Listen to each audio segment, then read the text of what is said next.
episode 6. We up to episode 6. Yeah, like the season's halfway over. Episode 6, Lifedeath Part 2.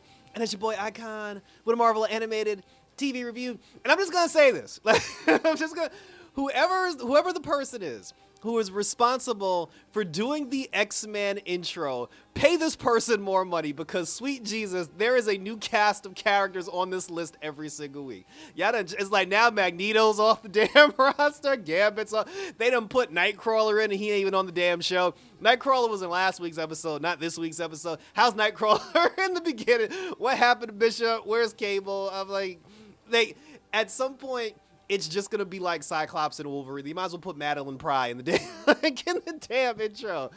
Oh man, it actually reminds me of the Avengers, Earth's Mightiest Heroes. You know, the cartoon. Our world's about to break. Like every at the end of every intro, they would always have a specific number of Avengers based on who was in the episode that particular day. So that's it. But it makes me laugh now. And the only reason why I even noticed the changes in the introduction is because they keep moving Jubilee out of place, and like she's the only consistent point that's better than that thing. But there's really no Wolverine on this show either, which I find kind of weird. But all right, so basically now, and that's another thing. Now that we done took Magneto, like we took Charles out, we took Magneto out, and now Charles is back.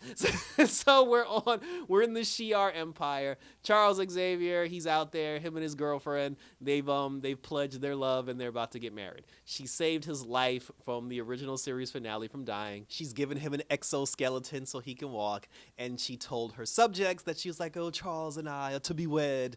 And in the words of the immortal Thor, the fans, the public, you know, like the Shi'ar people, they say the nay, and they're just like, you would not mix our Terran blood, you know, like our alien blood with this Terran filth or whatever. So now Charles is trying to talk him down. He's even trying to talk to his girlfriend. He's just like, listen, you know, is it possible for me to go home and visit my X-Men? And she's like, no, Charles. She was like, you must stay here and we must rule the galaxy together. But he's a little conflicted. So the princess, like the empress, like her sister shows up. And her sister, she basically hates Charles. And she's just like, oh, this Terran filth. And then she's like, sister, she's like, you will destroy our empire and piss on the old ways. So she invokes this combat. Well, not a combat. I thought it was going to be a combat thing. But she invokes this ruling where Xavier has to have his mind wiped of his previous life for him to truly walk forward into the Shi'ar Empire. And that would be him denouncing Earth and all of his X-Men. So, you know, he's telling, I think the name was Lyra. So he's telling Lyra, he's just like, oh, he was like, you know, for you, my love, I will denounce my, you know, like my past. So he's in the situation where he's ready to denounce his past. And even his girlfriend, like, her role was to actually, she was the one that was going to wipe his memory. And then he was just like, do you, Charles Xavier, renounce your old life? And he was like, I do. He's like, do you renounce your family? And he was like, I do. And then the guy goes, do you renounce your X-Men? And he was like, hold up. And then that's when the sister was like, see, he hesitates. He does not want, you know, to be full Shi'ar, the Shi'ar Empire. And then he gets mad, and then everybody starts fighting. The sisters get mad. They get into a fight. There's all this back and forth with the council and everything. And then that's when Charles was like, wait a minute. Like, I forgot for a second. I actually run this bitch, because he's like, I have all the mental power. He's like, I have the mental capacity. So he uses his mind power to tap into every single person's mind. He puts them on the astral plane. And Charles Xavier takes them to school. He has them sitting in class where they're doing the diplomatic thing, like, you know, and this goes back to the teachings from, you know, him versus Magneto, where what the Shi'ar Empire was doing, that was a page from like the Magneto book. But what Charles forgot, he was just like, you know, I'm Charles Xavier. He was like, I don't do it Eric's way. He's like, I do it my way, through conversation and through diplomacy. So like I said, so he brings all of them to school and they start having conversation and they start having teachings, and things are actually going very well, to the point where Charles started getting through to them and he was getting them to see a different path and a different light. But then for some reason, I guess the spirit of Gambit got into his brain, and he ended up seeing like death and destruction, the people on Genosha dying. He ended up seeing Gambit, you know, like dying. And then Charles freaked out, and he was like, bitch, I gotta go home. Like, then she was like, no, Charles. She was like, we've almost broken through to them. And then she's like, if you leave, it will ruin, you know, everything that we've built, you know, and they'll know that you're a liar and they'll never let you back in. And he was like, yeah. He's like, I'm going home to see my X-Men. He was like, I don't care about our relationship. And then Charles is basically on his way home now. So, I mean, their whole thing is over. Whether or not she renounces the throne to be with him, that's up to her. But I mean, at this point, it's pretty much assumed that that their relationship is over. So now Charles is going to be back in the intro where we see next week's episode. This is very confusing. But the person who's responsible for taking people in and putting people out, taking people in, putting people out, get that motherfucker raised because like they holding it down.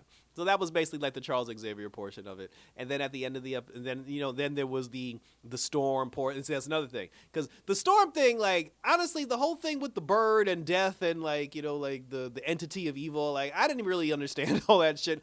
The gist of the entire thing is the devil bird was because Aurora's boyfriend, he basically got sick and he had like this disease that was killing him. And then they said that if the disease spreads to his heart, he's going to die. But there was like medicine, there was a plant or something that could save him, but they had to go in and do it. So they both went into this cave to go get the medicine. The bird followed. There was this whole big thing because the bird was telling Aurora, she's like, oh, let him die. And she was like, I cannot let him perish. And then basically between her fighting death and like braving the whole thing, she was like, I do not fear death. Like Aurora basically, like, she rejuvenated her power. She tapped into her power.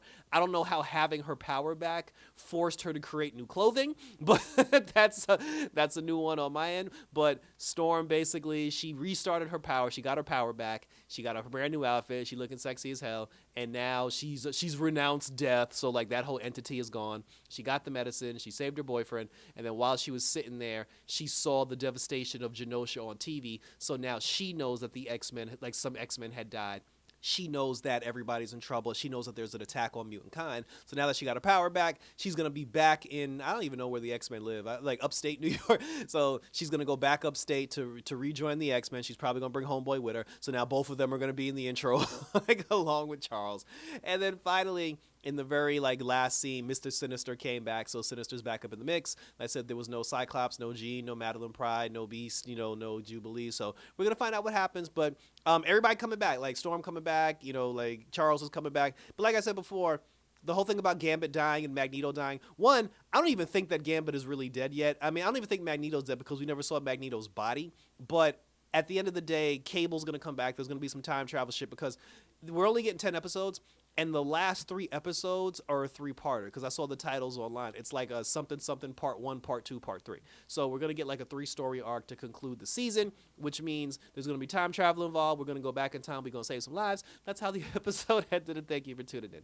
So it's very interesting.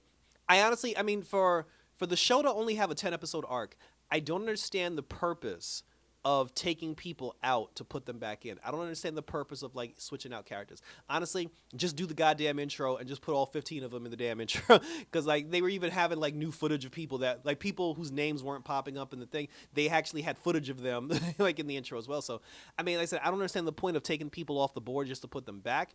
But it is going to make for some compelling television. But again, I'm just waiting for Cable and Bishop to show up so we can do this time travel thing. And that's another thing, because if Cable is supposed to be the son of Jean and Scott, or Madeline and Scott, and Bishop was the one who took him to the future to begin with, now that, because when we saw Cable was like a grown-ass man. He was old. He had white hair. So is Bishop dead at this point, or is he like in a wheelchair? Because he hasn't even come back yet. I don't even know what his story is. But that's it. But share your questions, comments, and or concerns down below, and we'll continue to talk about it and see where all this X-Men goodness goes. Check me out on social media, always on YouTube, always on X, like on Instagram. I finally downloaded TikTok. So we're going to start doing TikTok, so you can see me on the TikTok pretty soon. I'm going to do TikTok because, like I said, after May's over, we're in convention season, so I'm going to all the conventions, like the Fashion Week, the Swim Week, the Anime NYC, the Brooklyn Con, the Comic Con. We're doing all that, and we're going to share it all for you wonderful fans, so like and subscribe for more goodness from Red Eyes Entertainment. So that was it, guys, so thanks for tuning in. So till next week for some more, actually, I think that is what we did in the 3-part episode, for some more X-Men action. Take care, and release the power within, and the gods in the heavens and all that, and we're out this